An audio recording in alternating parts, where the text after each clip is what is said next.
अस्सलामुअलैकुम। मैं हूँ इकरा अज़हर और आप देख रहे हैं मेरा YouTube channel math zone for we you. आज की वीडियो में मैं आपके साथ MTH 501 का सलूशन शेयर करने जा रही हूँ। अगर आपको इसकी फ़ाइल चाहिए तो वो भी मिल जाएगी। ठीक है, ये टोटल 15 नंबर की असाइनमेंट है और इसको 29 नवंबर 2022 से पहले आपने सबमिट करवाना है। ठीक है, इस असाइनमेंट को बनाने से पहले आपको फर्स्ट 8 लेक्चर अच्छे से प्रिपेयर होने चाहिए। उसके अलावा ये सारी इंस्ट्रक्शन आपने खुद रीड आउट कर लेनी है। क्वेश्चन नंबर 1 में आपको u और v गिवन है और आपने एक पैरामीट्रिक इक्वेशन फाइंड आउट करनी है। अब आपके पास पैरामीट्रिक इक्वेशंस ये होती हैं। ठीक है, x is equal to x naught plus a t, y is equal to y naught plus b t, z is equal to z naught plus c t. अब अगर आपके पास x naught, y naught, z naught, a B c होगा तभी आप इस equation को calculate कर सकते हो। तो यहाँ पे अगर आप देखें ऊपर तो u हमारे पास होता है x0 y0 z0, यानी कि यहाँ से आपके पास x0 y0 z0 की वैल्यू आ जाएगी। अच्छा, यहाँ पे देखें a की वैल्यू आपके पास आ गई है 6 - 7 11।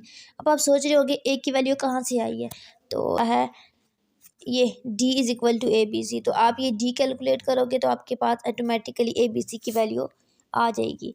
अब d कैसे कैलकुलेट करना है, तो d कैलकुलेट करने के लिए आप क्या करते हो, यहाँ पे d is equal to x1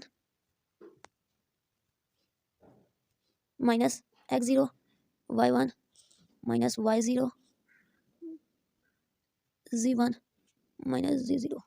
अब अपने यहाँ पे वैल्यू को पुट करना है। x1 की आपके पास वैल्यू है 0 और minus minus plus 6, 0 plus 6, and y1 की है -4 -3, माइनस माइनस प्लस हो जाएगा 7 और साइन बड़े वाले का आएगा तो माइनस आएगा, एंड थर्ड वन इज 7 - 4। 7 - 4 में से आ जाएगा आपके पास माइनस है तो अंदर भी माइनस, माइनस माइनस प्लस हो जाएगा तो 7 + 4 हो जाएगा एंड 11 हो जाएगा। ठीक है, तो इस तरह से आपके पास 6 - 7 और 11 आ जाएंगी ए बी सी की वैल्यू। यहाँ से आपने एबीसी की वैल्यू निकाल ली। अब अपने इस एबीसी की वैल्यू को इन इक्वेशन में पुट करना है और x naught, y naught, z naught की भी आपके पास 3 इक्वेशन आ जाएंगे और यही आपके पास पैरामीट्रिक इक्वेशन थी जो आपने फाइंड आउट करनी थी। नेक्स्ट क्वेश्चन नंबर 2 में आपने डिटरमिन करना है एच एंड के। आपके पास एक सिस्टम गिवन है, ये आपके पास सिस्टम गिवन है, उसमें से आपने एच और के को फाइंड आउट करना है।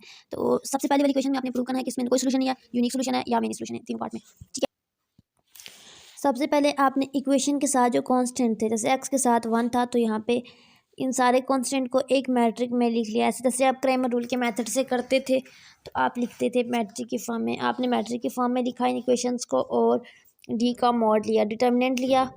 ठीक है, और आपने सॉल्व आउट किया तो आपके पास आंसर कोई भी गिनती का नंबर नहीं आया, यानी कि एच भी आ गया है, आ गया -3h - 24 एच आ गया है, यानी कि आपने यहाँ से एच को कैलकुलेट करना है। तो आपके पास आप D1 फाइंड आउट करना है। आपने D1 का मतलब है, जैसे आपके क्रैमर रूल में क्या होता है, D1 D2 D3 का मॉड डिवाइडेड बाय अलग अलग फिर उनका मॉड। तो D1 में आप क्या करते हो, एज इट इज़ जो आपका ऊपर D वाला कॉलम है ना वही उठा के लिखते हो। जस्ट आप 1 का मतलब है, D1 का मतलब है कि जो 1 वाला कॉलम है उसको छोड़ के, ये जो वाला कॉलम है 1 वाला, इसको छोड़ के बाकी सब डी मैट्रिक देख के यहाँ से लिखेंगे। अब D1 में आपने क्या लिखना है, जो आपके पास इक्वेशन की ऊपर यहाँ पे देखें टॉप पे राइट साइड पे ये जो वैल्यू है ना ये आपने यहाँ पे लिखनी है 3 - 3 के। अब यहाँ पे देखें D1 में मैंने यही कॉलम फिट किया है।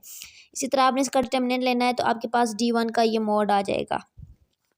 इसी तरह आपने D2 का मॉड लेना है तो उसमें भी आपने वही D वाला कॉलम उठा के लिख लेना है। अब 2 वाले कॉलम की जगह पे वही ऊपर से इक्वेशन के राइट हैंड साइड ये जहाँ पे आपको नज़र आ रही है 3 - 3 के, ये उठा के लिख देनी है। इसका फिर डिटर्मिनेंट लेना है and same is the case with the D3। ठीक है, D3 के लिए भी आपने यही करना है। अब आपने थर्ड वाले कॉलम को जो है ना, थर्ड वाले कॉलम में आपने राइट हैंड साइड वाली इक्वेशन की राइट हैंड साइड वाले कॉलम को यहाँ पे रखना है। अच्छा, इसी तरह आपके पास D3 का मॉड निकाल आएगा। अब आपने तीनों बाहर निकाले। अब आपने क्या करना है, तीनों इक्वेशन को कंपेयर करना है फ्रॉम इक्वेशन 1 एंड 2 सकते हो और इस तरीके से आप के की वैल्यू को भी फाइंड आउट कर सकोगे। अब आपके पास आंसर आ गए। अब आपने बताना है कि the system has unique solution कब होगा। ये पहले पार्ट में आपने बताना था FH + 8 इज इक्वल टू 0 करेंगे तो h इज इक्वल टू -8 आ जाएगा और k + 6 करेंगे तो k - 6 आ जाएगा, यानी कि इन दोनों पॉइंट पे आपके पास सिस्टम जो है नो सोल्यूशन देगा। उसके बाद क्योंकि आपके पास 0 आ जाता है आंसर। नेक्स्ट आपके पास अगर h ना इक्वल हो कि ना इक्वल हो इन दोनों नंबरों के, तो आपके पास फिर जो है ना कोई भी नंबर आ जाएगा आंसर में, तो हम कह देंगे कि ये यूनिक सोल्यूशन है, कोई और नंबर हो, ठीक है।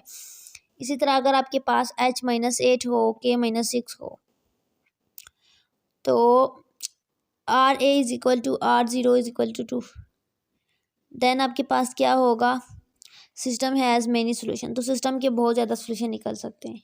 ये थी आपकी असाइनमेंट MTH 501 की। आई होप कि आज की वीडियो आपके लिए बेनिफिशियल रही होगी। चैनल को सब्सक्राइब करें, मज़ीद कमिंग वीडियो के लिए चैनल के साथ इन टच रहें, दुआओं में याद रखें। अल्लाह हाफिज़।